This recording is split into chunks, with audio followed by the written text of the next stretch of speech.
Hey there.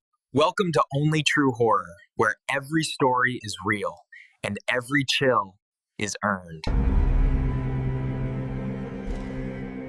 They say ignorance is bliss. In the early 20th century, tuberculosis swept across America like wildfire, an invisible killer with no known cure.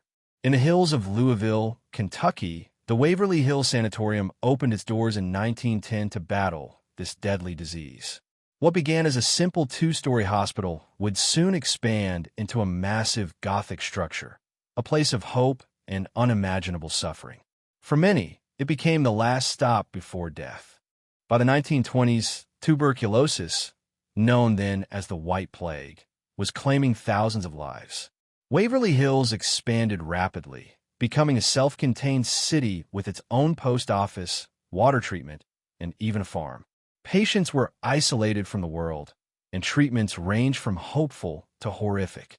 Sunlight therapy and fresh air were common, but so were painful surgeries, removing ribs and collapsing lungs, in desperate attempts to save lives. Inside Waverly Hills, life was a strange mix of routine and despair. Patients spent hours lying on open porches, even during freezing winters, believing fresh air could cure them. Children lived and died here, playing between treatments. Nurses worked tirelessly, often falling ill themselves. Despite the fear and pain, a fragile sense of community formed, one bound by hope, sorrow, and the ever-present shadow of death. Waverly Hills held a dark secret, the infamous body chute. To preserve patient dignity and prevent distress among the living, deceased patients were discreetly transported down a hidden tunnel to the basement morgue.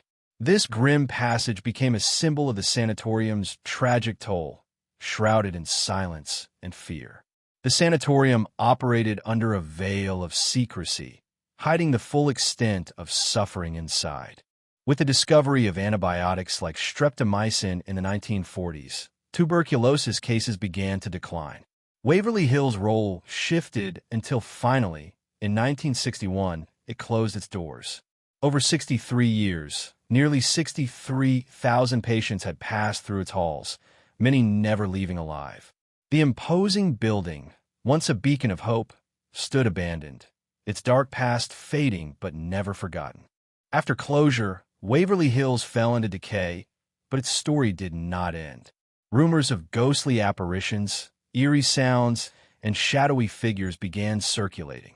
Locals spoke of restless spirits trapped within its walls, patients who suffered alone, seeking peace.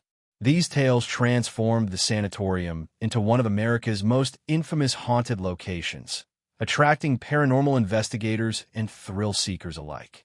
Waverly Hills Sanatorium is a striking example of Gothic revival architecture, designed to inspire hope, but also reflecting the somber reality of its purpose. Its towering turrets, long hallways, and expansive wings were meant to provide isolation and fresh air for patients. Yet, the imposing structure often felt cold and intimidating, mirroring the harsh battle fought inside. During its operation, Waverly Hills employed treatments reflecting the medical knowledge of the time.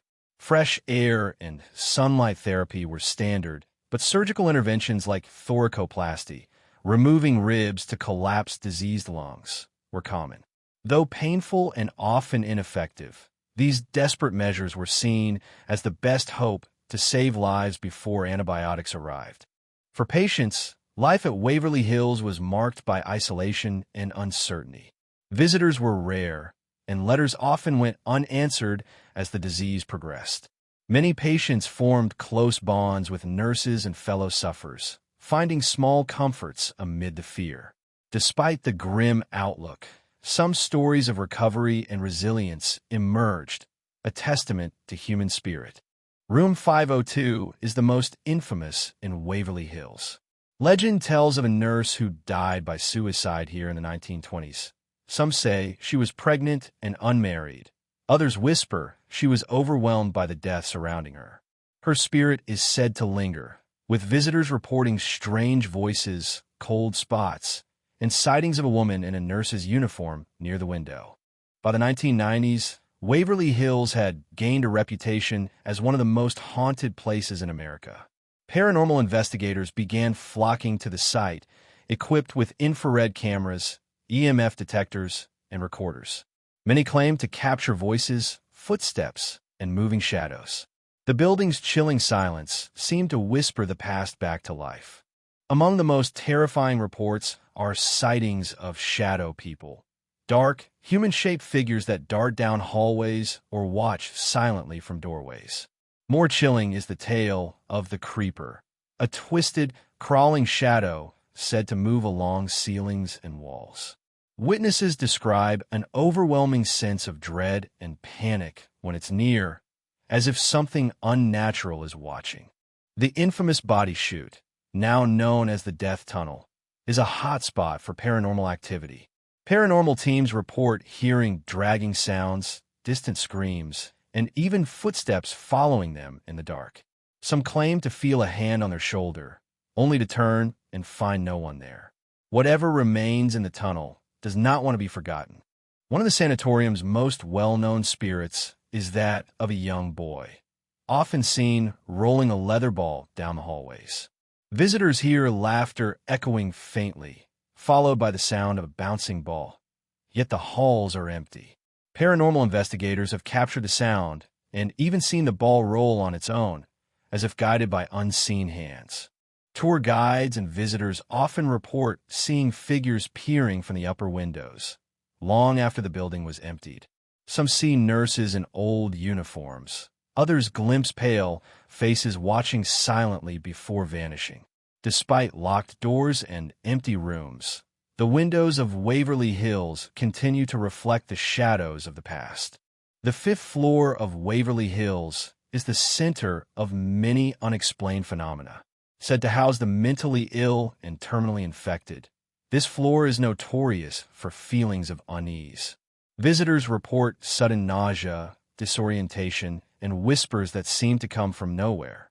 Many refuse to enter room 502 at night. Some say the building itself doesn't want you there. Electronic voice phenomena, EVPs, are commonly captured within Waverly Hills. Investigators have recorded whispers, cries for help, and even full sentences responding to questions. One chilling recording simply said, "I can't leave."